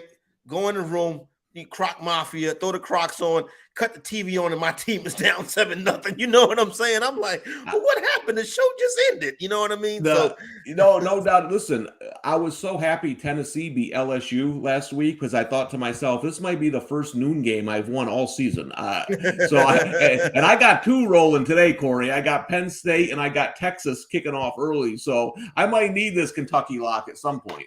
By 3:30 p.m. Eastern time, we could be doubling back better out to see if we can get that Kentucky lock. Let me see. Okay, we got you up to date. Noon starts. Taking a look right now at the live odds boards, and so far, no real big movement to discuss or to talk about. Everything's pretty much locked in. We're seeing Minnesota probably push to 4.5. Penning across the board, still got 1-4 sitting out there, but that's what we're off for the most part. Tom, let's get into some of these random conference games taking place this week. Not none of really the marquee matchups, but still games that's going to help shape how the rest of the conference play plays out as we move into the month of November and obviously into bowl season. I'm curious of your thoughts on this Maryland Terrapin team. They're laying 11 today versus the Hoosiers in Indiana. Total is 62. You know what? I think the Terps have been playing all right. They have. I don't love this spot for them today as an 11-point road favorite. Yeah. I looked at Indiana, but boy, they really stink. No, you're right though about Maryland. And sometimes when you see a team like Maryland, you got to wait for the right spot. And to me, today isn't it as a double-digit road favorite. But moving forward, I think there's going to be some spots to take Maryland. They had a tough loss. I got Purdue to win the Big Ten West. I got a big win last week. They got that over Maryland in the final seconds. It was a good game. But Maryland has played Michigan really well. They probably should have beaten Purdue. There's going to be some spots moving forward. I think you want to back Maryland. Today isn't it for me. Yeah, no doubt. I would agree with you on that one. They they're getting ready. They do got Penn State coming up. And obviously, Ohio State's on the schedule. That's probably above the weight class right there. Penn State is one. Yeah, Penn State, that would be the spot right there. I would agree.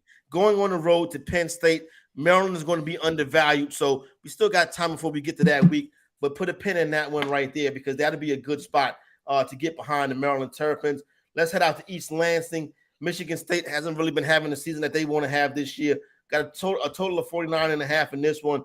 Wisconsin, the Badgers, and the Michigan State Spartans. Sparty laying 7 at home versus Wisconsin. Yeah, I mean, this would be a spot, obviously, to take Michigan State, getting a touchdown at home. Wisconsin beat me in the ground like a nail last week. I had Northwestern against them, and that game wasn't even close. What does that Northwestern team stink? But I think this number might be a little bit overvalued because of that game. Wisconsin made the coaching change, and I bet that game before the coaching change. Those are always hard to judge how teams are going to play first that week and then the week after. Like, did they blow it all last week and the emotion? Do they have it again on the road against Michigan State? Michigan State has been awful this year. I mean, beyond, even if you didn't like them coming into the season, they've been beyond terrible. Anything that you could have expected. If you're going to bet Michigan State, today's the day. Getting 7.5, Wisconsin, second game in a coaching change, playing at home. If you want, this is the day to bet Michigan State. I'm not going to do it, but it would be Spartans or pass for me. Yeah, I went ride with Sparty on this one too. Tough spot, 2-4 on the season, but I don't really think you can get behind Wisconsin in this road spot right here. Nebraska and Purdue. Purdue was as high as 14. I think that number has come in. Tom, your Nebraska Cornhuskers got 13.5 out there, got 14 out there. I'm giving you the Nebraska Cornhuskers because I know I just can't give them like that week a couple of weeks ago where it's turned the TV on and Nebraska's down 3 touchdowns. But you're getting behind your Cornhuskers today? I'm not. I do think the lines, again, I have Purdue to win the Big Ten West, so it's a team I follow pretty closely. Purdue hasn't been we're going to blow you out of the water kind of team this year. They've been this game's going to be tied in the fourth quarter kind of team. And as we know, Nebraska loves being tied in the fourth quarter. They played a ton of close games under Scott Frost. I think this number's a little high. I'm not going to take this game. I kind of feel under. Here is the play. Purdue's defense has played well in recent weeks, better. They had to replace a couple key guys from last year. I think Nebraska is going to play a lot of unders moving forward. So that's where I would lean here. That total opened up 57, pushed down to 56, starting to see 56.5, starting to see some 56s across the board too. So that number is moving in the right direction if you want to get in on that one. Washington State and Oregon State, the Beavers, laying 3 at home, total 51.5. This is our Pac-12 network game of the week. This is where you have to, if you want to know what's going on in this game, you have to contact Tom. He's one of the 12 people who have the Pac-12 network. Yep, the Pac-12 and my Beavers playing, baby. So listen, I mentioned the Stanford game earlier that it could be negative for them. This could be a positive. Oregon State won a game they had no business winning at the end there last week. Backup quarterback. Now back at home. Oregon State is a different team at home. Ask USC, who got out of there with their lives and probably should have lost. I like Oregon State tonight. I think they match up well with – see, Oregon State's going to struggle with teams like Utah, who blew them out, that can line up and pound the ball right at their athletic defense. Washington State's not going to do that. They're going to spread out. They're going to try to throw it. I think this sets up well for Oregon State. Short number at home. I like the Beavers if you need a late-night bailout. There you go right there. You can hop on that now. Listen, this is a game right here where you do see money coming in, but it's public money. It's definitely a split in this one between pros and Joes. A lot of the Joes on Washington State, pros coming in on the side of the Beavers. So hopefully that plays out well for us. Oh my goodness, baby! A primetime performance, the Tar Heels and the Dookies. But it's not at Cameron Indoor. It is on the football field where these two teams meet this week. Greatest rivalry in college sports, but that's on the hardwood this week. On the gridiron, Tar Heels come in laying 7 versus Duke. The total is 68. Well, Corey, I love you, but you might need work on that Dick Vitale impression. It took me about 12 seconds to figure out what you were doing.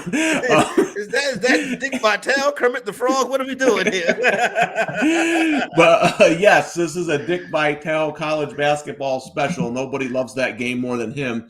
Oh my so goodness. Here's the thing, Corey. You know that I've been fading this Carolina defense. It's gotten a little bit better. It's hard. They beat Virginia Tech and Miami. Okay, so now they get Duke. Logic would tell me to take the 7 points at home, but I feel like Carolina is going to blow them out tonight. I don't know why. It's more of a feel. So normally I'd have been on Duke plus the 7, but I've just got that bad feeling that I was going to take the points and it was going to be one of those 55-28 Carolina victories. So I do lean Carolina, but I don't suggest laying 7 points on the road with their defense.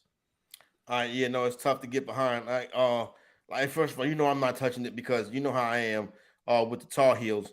It's just not a team that I have success with betting on their football team, especially being a Tar Heel fan. So that really, that really stinks.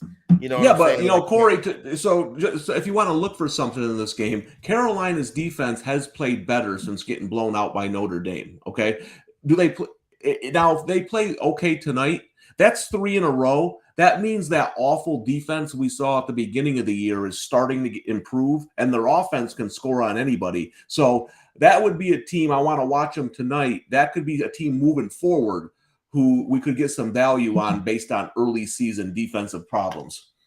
All right, so there you go. All right, got you some conference updates right there. So let's take a pause for the cause. That's what the old school disc jockeys will say. Take a pause for the cause, right? So like an old school disc jockey. Well, go ahead, Tom.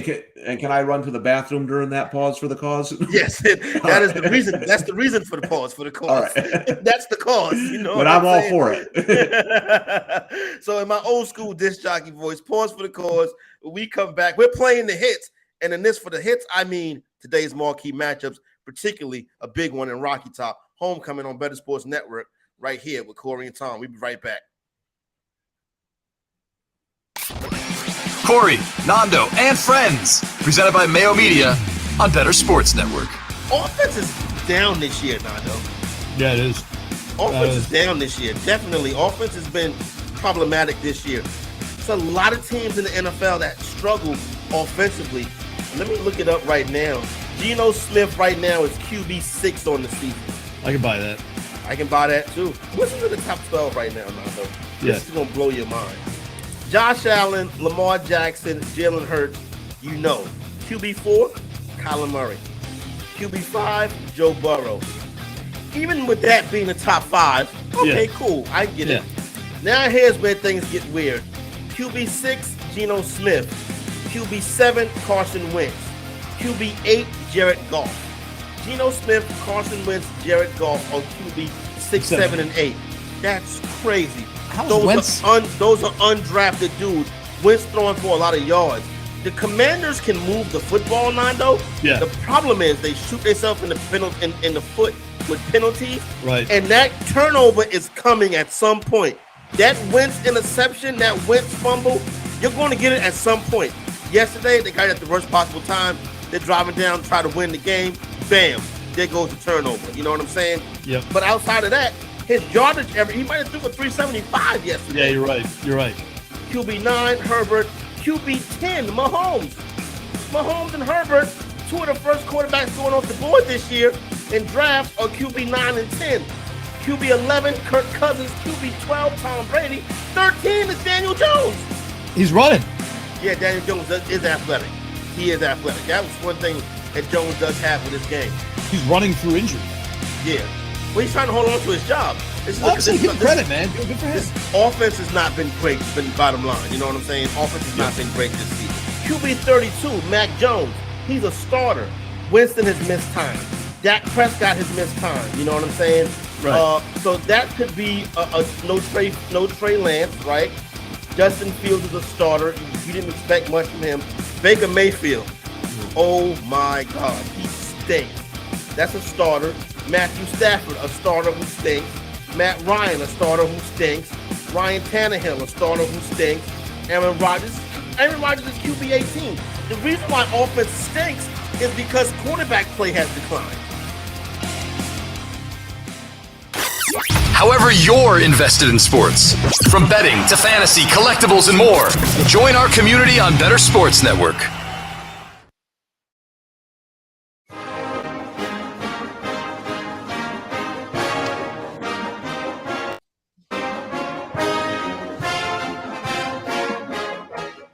Homecoming. All right, Michigan Wolverines looking to be the victors today when they face Penn State. We're hoping to go. Let me ask you something, Corey. We're on Penn State. What's up? Is our producer trolling me? We've had the USC fight song. We've had the Michigan fight song. I mean, for Christ's sakes, can we get the Texas fight song on the way back from the following next break here? We'll see what you can do. Maybe we'll see how it plays out. Maybe he plays the fight songs of the teams you're against. You know what I'm saying? And it could reverse jinx kind of thing, right? It's a reverse jinx. It's a reverse mush right there.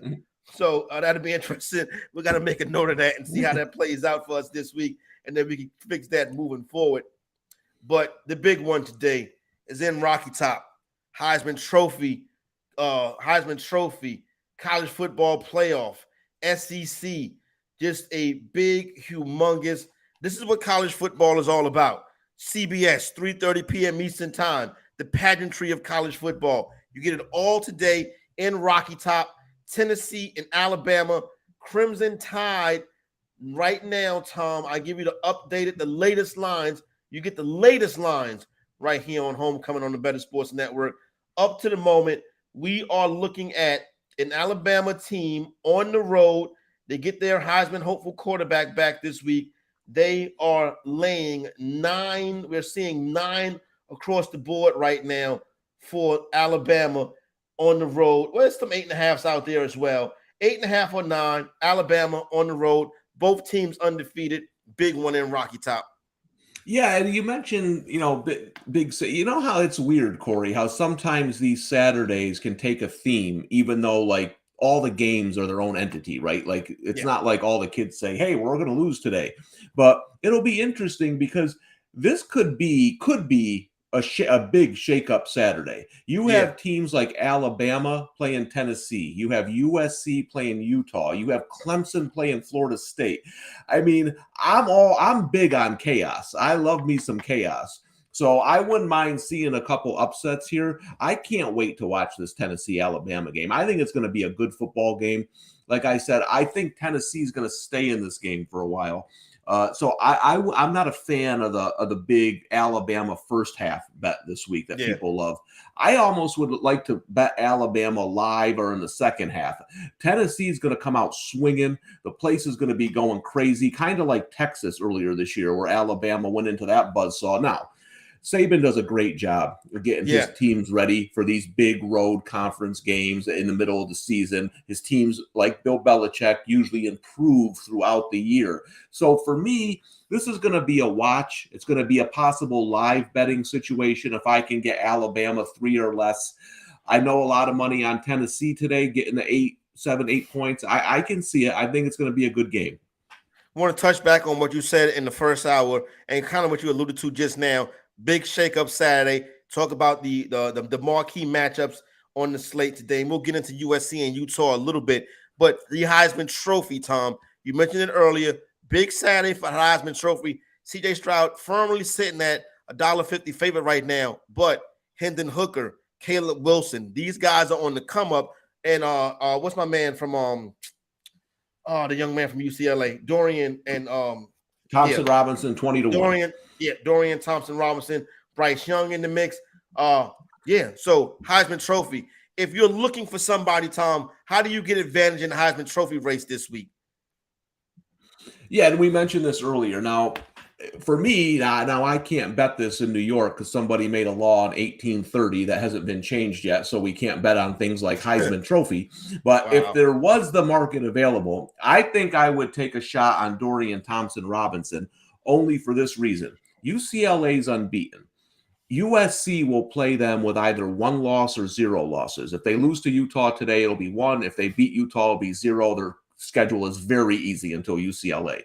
If UCLA gets to that game unbeaten, That's a huge game for playoffs, right? So at 20-1, I think there's some value there. The other one is Hendon Hooker. Listen, his value is obviously not what it was earlier in the year. Right now, it's exactly. gone. But if you still like him to win the Heisman or be in the mix, 7-1 isn't bad. And if he wins today, you could say goodbye because he will be the favorite with Stroud if he beats Alabama today. So if you like him and if you like Tennessee today, I would look to hit Hooker now. All right, let's get down to Texas Christian University. 4-point favorite, 6-8 is the total. Oklahoma State Cowboys coming into town. Yeah, and I like the dog here. I mentioned earlier about this kind of being like Penn State, Michigan, but opposite. I like Penn State, Michigan to be a close, lower scoring game throughout. I like Oklahoma State, TCU to be a close, higher scoring. So I actually think this game should be closer to Pick'em. I think TCU people love TCU. The pro bettors have been all over them since the summer, and I think that's why you've seen the number go up over a field goal. Oklahoma State, a couple of injury issues, but I think they stay in this game, and I would lean the dog here. All right, that's up there in your neck of the woods, Tom. Syracuse laying 3 last I saw it. I'll get you a check on that. Syracuse laying 3 versus NC State. The Wolfpack heading up north. The total is 42.5 in this one. Big game at the Carrier Dome, college football-wise. Syracuse undefeated. North Carolina State only lost this year coming to Clemson. Yeah, big game, sellout in the Carrier Dome. Last time Carrier Dome had a sellout, it was Duke for basketball. Football, Pearl Washington, my man, Pearl Washington. That's the man right there. But there's no. I haven't gotten word because there's a sellout if the Syracuse defense will be forced to play a 2-3 zone today. But I like Syracuse in a low-scoring game. NC State without their quarterback Devin Leary, who hasn't been great this year. They can play some defense, though. I think it's kind of a slugfest. I think Syracuse, I believe first time since 1987 when they went unbeaten, goes 6-0. Oh, yeah, this big football day up in Syracuse today. Let's head to Brigham Young University. Arkansas comes in to Brigham Young. This game's been going back and forth as far as the numbers concerned. Right now, Tom, seeing BYU laying a point and a half. Spoke about this one in the first hour. Like I said, I'm going to be out and about today. Didn't really get too many college football best bets, but I think I like the Razorbacks in this spot. You got ones out there, you got 1.5 out there as well. But the 3-3 Razorbacks going into Brigham Young, I like Arkansas in this spot. Yeah, me too. I think it's going to be a high-scoring game. I think teams are going to go back and forth, but Jefferson being back for Arkansas at quarterback makes a big difference. I think they outscore them. Just too much talent on Arkansas through the entire game. I think they run the ball on BYU. BYU is a good team. I don't know if they're ready to take on what I think is a solid SEC team. I know they have 3 losses, but Jefferson didn't play last week. So I look at those games differently. I think Arkansas bounces back and gets a road win. Go down to Gainesville, LSU, Florida, SEC matchup. They can put a whole alligator on a barbecue spit. Cook the alligator. It's amazing stuff. You know what I'm saying? You want some gator bites, you might want to get down to Gainesville. Florida laying 2.5 in this one. The total is 50.5. And 2.5 is sitting right there for the public to hop all over the Gators. And LSU is sitting right there, meant to be had. This could be a money line spot for the Tigers, in my opinion. Yeah, I got the 3 with I'd be cooking if I wasn't scared of frogs. I'd get my own. I'm on LSU. I'm on Brian Kelly. So here's the thing. I'm not big on trends. But when it comes to coaches, I don't think it's a trend. I think it's more of a pattern, and that's something you can look at. Brian Kelly, coming off a straight-up loss, is 61% against the spread. When he's an underdog, 14-6, 70% against the spread. So he does a good job of getting his team prepared after a loss. They got embarrassed by a good Tennessee team last week. Things kind of fell apart, though, on that game early on, Corey. If you looked at the halftime stats, they were pretty even. It's just turnovers, a couple of big plays by Tennessee. I think LSU's better than Florida. I'm going to take the plus the points here. LSU played behind the sticks. They played with one hand tied behind their back last week. And from the opening kickoff. Has the talent at this point to play with their Agreed. hands tied behind their back. They play a left-handed game, some people would like to say. So I think in this is a spot right here where they won't have to play like that. So I think you can get a cheap money line victory with the Tigers on this one. I tell you what, go from Gainesville to Tallahassee. The way Clemson is playing, everybody kind of doubted them being the fourth team coming in. So far, DJU has passed his test. The Clemson Tigers, Dabo's bunch has passed their test. It would be terrible for them to drop the ball this weekend in Tallahassee versus Florida State. They're laying 4.5 on the road. But if I'm back in Clemson on this one, I would be a little bit nervous. Yeah, I do have Clemson only because I love these games from a betting perspective. Opened up 6.5, got steamed big time. Pro bettors hit it hard down to 3.5. That's where I thought it went a little bit too far. So I ended up taking Clemson. Here's why I think Clemson wins this game. To beat Clemson, you got to get to the back half of their defense like Wake Forest did. You got to be able to get that ball against their corners, their safeties. You can't really line up and just pound the ball against Clemson's rush defense. They have an NFL defensive line.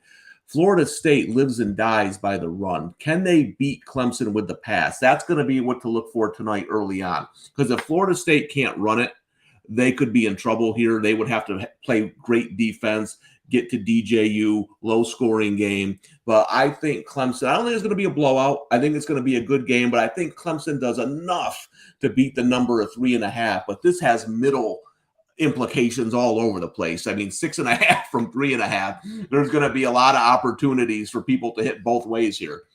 Yeah, especially and books normally don't lay it out for you like that, but that is an interesting point. Yeah. Let me ask you this, Tom. If Clemson is undefeated, Michigan is undefeated, and we have an undefeated Pac-12 champion, who goes to the playoff?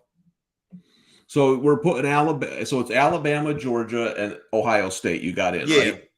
Okay, so that if that's the case, though, then Michigan can't be undefeated because they would have lost. They would play Ohio State. True. Okay. Yeah.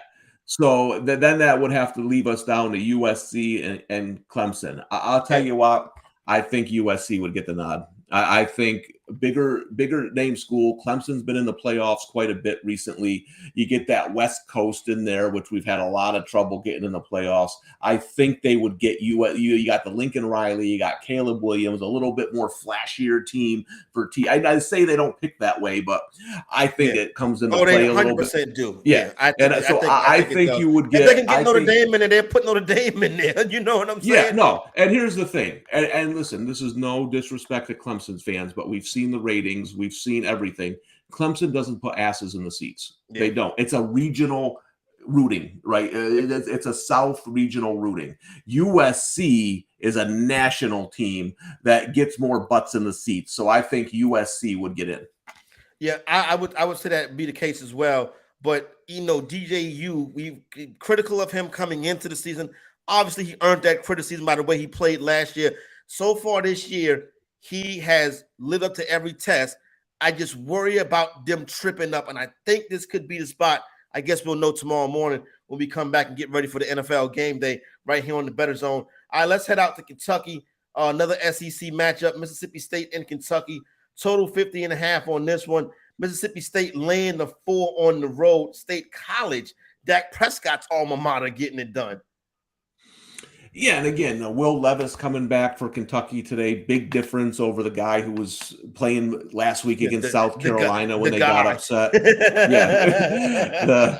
Well, you know my secret, Corey. I'm older. I can't remember names, so I try not to even say them unless it's I know Tom. I'll say Tom Brady. I remember him, but yeah, the kid who played for Kentucky last week is obviously a big step down from Levis, who could be the number 1 overall pick in the draft if you listen to Mel Kiper of ESPN. So him back, it's a good spot for Kentucky. Kind of, kind of an overreaction, right, to Mississippi State's big wins, to Kentucky losing a couple games in a row. Now all of a sudden you're getting 4 points at home. As I've said before, Mississippi State, if I had to rank teams I was off on, is near the top of the list. So I really have to reevaluate how I view them. I'm going to stay away from this game, but the spot says Kentucky. Stanford and Notre Dame, casual college football fan, maybe a Notre Dame fan. Fighting Irish laying 16.5 on the road versus Stanford. Stanford, I don't like to say nobody sucks, but Stanford is not playing good football. Not a good football team this year. This is a rivalry, you know what I'm saying? Nationally televised game. So, people going to bet on this one, Tom. We handicap it as such. So stay away spot for me because I'm never laying 16 points with the Fighting Irish, but I worked too hard to put money on Stanford. Yeah, man, you got to have guts to lay 17 points with Notre Dame. That's, I took them a couple weeks ago when they were about even with North Carolina. That was a spot I felt like, okay, you can take Notre Dame because they're actually valued correctly in the market. You got to remember, a team like Notre Dame and our Cowboys, Corey, it's hard to get a good number on them because the Yankees, with the hat you're wearing right there, hard to get good lines on them because they're such public teams. And I think you're seeing a little bit of that with Notre Dame today. Now, I almost pulled the trigger on Stanford, but them coming off that last second gut-wrenching loss the way they did to Oregon State concerns me. I wouldn't be shocked if Notre Dame blew them out, but I'm not laying 17 points with the Irish right now. It's not that serious. There's plenty of football games to wager on today. You can stay away from that Notre Dame spot. Here's one that you can wager on, and Tom does have his, I hate to say play of the year because I sound like my play of the year. It's my play of the year until next week. I got a lot of stuff coming next week, so it's my play of the year for this week. Caleb Williams, QB1, takes the USC Trojans into Utah. The Utes laying 3.5. The total is 65 in this one. Tom, you're on Utah, right? Yeah, everyone has their own kind of betting style, and the way I bet, this is as good as it gets for me. You're getting a USC team who I had Oregon State the night they went there. I had them on the money line. USC played terribly. They needed to convert a 4th and 6 to win the game and stay unbeaten. To their credit, they did. Should have lost the game. But, you look at going on the road to Utah, they're 22-1 at home, their last 23. Okay, they got the painted helmets of the 2 players that passed away, the emotion, and on the field. USC has not faced a rush defense like this yet this year, and they rank 68th against the run. Utah ranks 28th running the football. What's USC's weakness on defense? They can get to the passer. They can create turnovers. It's their light up front.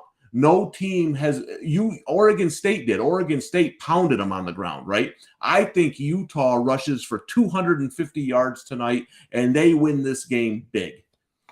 All right, so let's get one last final timeout right here. We come back.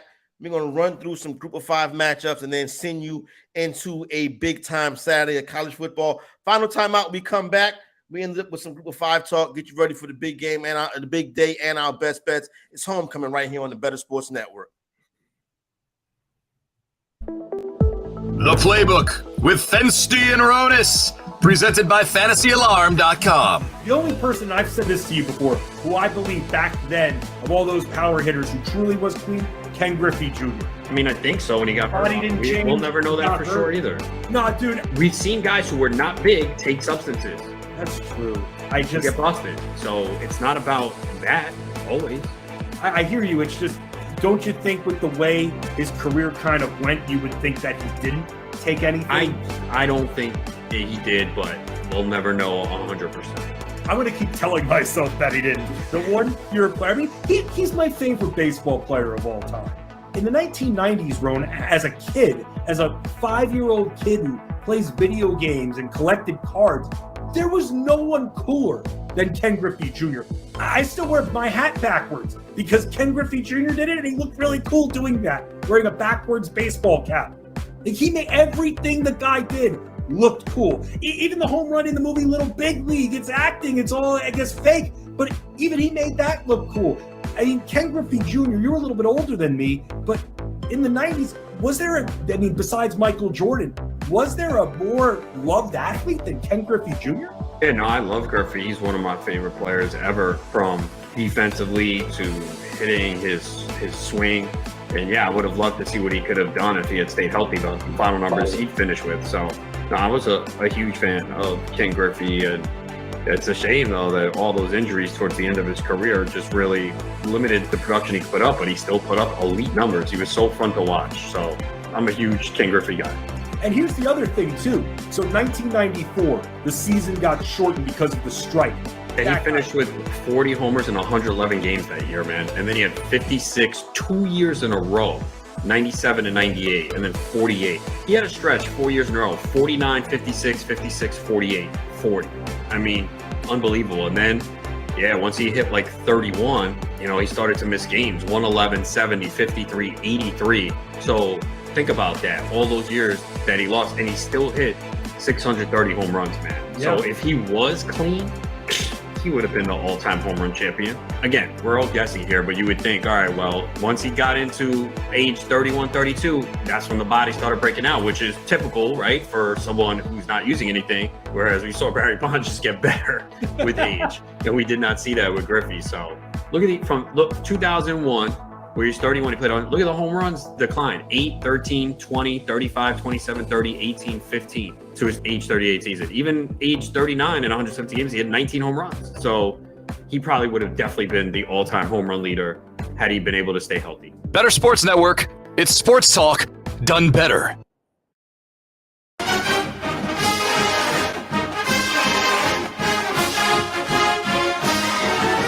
Homecoming. All right, there goes that Texas Longhorn fight song for you, Tom. now we'll know. If I win the other two games and lose Texas, we'll know that we got to go with the reverse jinx with the fight songs. All right, final couple moments of the program. Let's run through some Group of 5 action. Big one in the American Conference. You mentioned, I believe you mentioned this last week or a couple weeks ago. East Carolina laying 6 at home versus Memphis. Memphis comes in 4-2. East Carolina 3-3. Interesting American Athletic Conference game, Tom. What do you think of this one right here between the Pirates and the Tigers? How many Tigers in college football? My God. Yeah, and I did that. The thing is, Corey, is I missed the good number here, and then it got too high for me. It went up from 3.5 to 5. Now it's up to 6. I like East Carolina today. I put them in some money line parlays. I think that's the way to go with them. But you look at the head coach for Memphis. Here's a stat for you. Silverfield, the head coach for Memphis, since he's been there, 3-8 straight up and 1-10 against the spread on the road. They do not play well on the road. I think that's why you saw that quick early push in the line. The pros came in and hit it hard. It got a little too high for me. I make it around 3 or 4, so I thought the opening number was right. But I think East Carolina wins, and if you're looking for a money line team for your parlays, I think that's a great option. I would agree with you on that. Our Hilltoppers on the road versus Middle Tennessee. Hilltoppers, Western Kentucky, laying 8 on the road, total 67. Yeah, I think this is a little bit too much on the road. Middle Tennessee has played some good games. They're the team that beat Miami when Miami didn't get off the bus. Western Kentucky, I like a little bit more as an underdog or a short favorite. They don't play a lot of defense, so laying over a touchdown on the road for me isn't the time to take them. Yeah. It's funny you mentioned the Hurricanes not getting off the bus. It's just like, every year there's always that Miami is back, and then they lose by 20 to Middle Tennessee. And you're like, they're not back. It's not the U Part 3 is that the fantasy executive football life will be produced before the U Part 3. Yeah, it's it's hard to really get it because they have such a fertile recruiting ground there, and if they can keep, that's, if you ever watch the U documentary, it's how they built the program up. They built a wall around what they call the state of Miami, and they kept everyone at home, and they're not doing that anymore. But that's what they need to do to get back to national relevance. Tulane in South Florida. Tulane laying 12 on the road. The total is 55. Yeah, I actually like South Florida here. I think it's a really bad spot for Tulane. They've been into some big games recently, some close games. Now they go to this South Florida team that's struggling, a little sleepy on the road. It's not one of my favorite plays of the day, but I lean the double-digit home dog here. Yeah, South Florida coming in as that big home dog. And once again, you see that spot. Well, not really a lower total, but that high spread for that road team and that total sitting at 55. That would tip me off that South Florida is in play right here.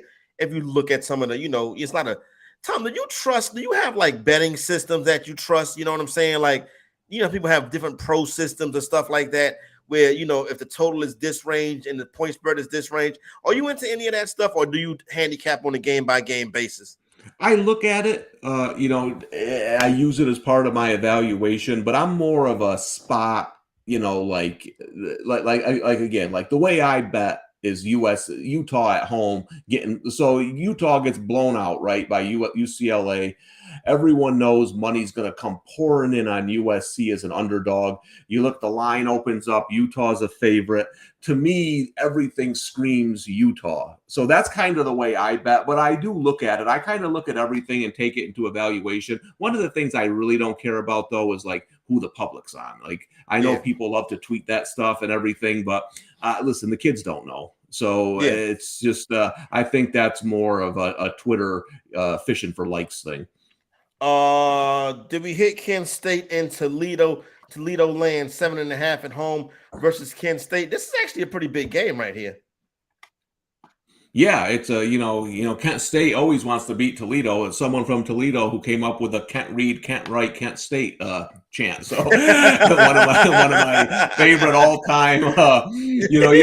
I love these smaller. I love these smaller rivalries where the fan bases hate each other. They don't get talked about like Auburn, Alabama. This is one of them in Ohio. Toledo, Kent State. I like Kent State. My only concern is Toledo does a good job stopping the run, and that's what Kent State does. But I do think this is going to be a close game throughout. I would lean taking the points with the road team. Yeah, Kent State on the road coming into that spot. And what is a rivalry matchup out there? Another Ohio matchup. Miami, Ohio laying 7 on the road versus Bowling Green. Total is 45 in this one right here. Yeah, I'm not, the MAC, if you don't follow it, is kind of a wild conference. I'm not big on laying touchdowns on the road in the MAC. They have some crazy games out there. A lot of these teams are pretty similar. You throw them in a bag and shake them up there. I lean taking the 7 at home here. I think Miami's a little bit overvalued in this spot. San Jose State and Fresno, total 47. San Jose State laying 7.5 on the road on in this matchup right here.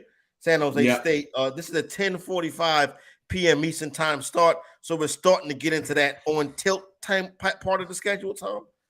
Yeah, so Fresno lost their head coach to Washington, lost their starting quarterback during the year. They're really struggling right now. San Jose State has been really playing really well on the West Coast. If you haven't paid any attention to them, and they're blowing teams out there. So it's not a great, again, the way I bet laying 7.5 and buying high on San Jose State isn't my type of wager, but boy, it's going to be tough to trust Fresno State with the way they're playing. Yeah, San Jose State, interesting team going down the stretch. James Madison just made the top 25. They're on the road down in Statesboro, Georgia, laying 12.5 versus Georgia Southern. The total 67.5. Tom, I feel like when a team cracks the top 25, fade them. Yeah, this was the game that was the last game that didn't make my card. I wanted to take Georgia Southern so badly. This talk about, James Madison's been blowing everybody out. They're in the top 25, and they're going on the road now to a Georgia Southern team that's been playing pretty well. We mentioned Coastal Carolina. Coastal Carolina needed a last-second touchdown to beat Georgia Southern in Georgia Southern. So I think this is a team that's still, they beat Nebraska and everyone kind of forgot about them, a little bit undervalued. Now I think, again, now you're buying high on James Madison. I've taken them a couple of times early in the year when I thought the line was off their way. Now they're just laying too much. Yeah. I think Georgia Southern plus the points at home is the play here for sure. Yeah, I think I would agree with you on that. I would even sprinkle the money line, to be honest with you. Yeah, it's an interesting game. Yep, I would hit the money line on this one too. Don't go crazy on the money line, but I would hit the money line on this one as well. What do we have? I wanted to. Okay, we got James Madison on tilt. Hawaii, Hawaii and Nevada. You're gonna make me talk about Hawaii, Nevada. I mean, hey Tom, if it gets to this time of night, you can also bet on the UFC. You know what I'm saying? But Nevada and Hawaii combined, they have a 3-9 record. This is going to be one of the worst football games of the season. I'm begging you not to use it as a bailout. This isn't the old Hawaii, though. You can't bet overs. I don't know. Nevada and under. Yeah, there you go, right there. Yeah, if you get to this point of the night, just go ahead and stick to the UFC. Wait for Sunday. And get it back tomorrow morning. Don't forget, tomorrow morning game day right here on the Better Sports Network begins at 9 a.m. Eastern time, and then the Better Sports Network Better Zone, our watch party, me, Tom, and Adam Ronis at 1 p.m. Eastern time. Good luck, everybody, today. We will holler at you. Thanks for joining us on Homecoming. Train coming, full speed, and nothing stopping this.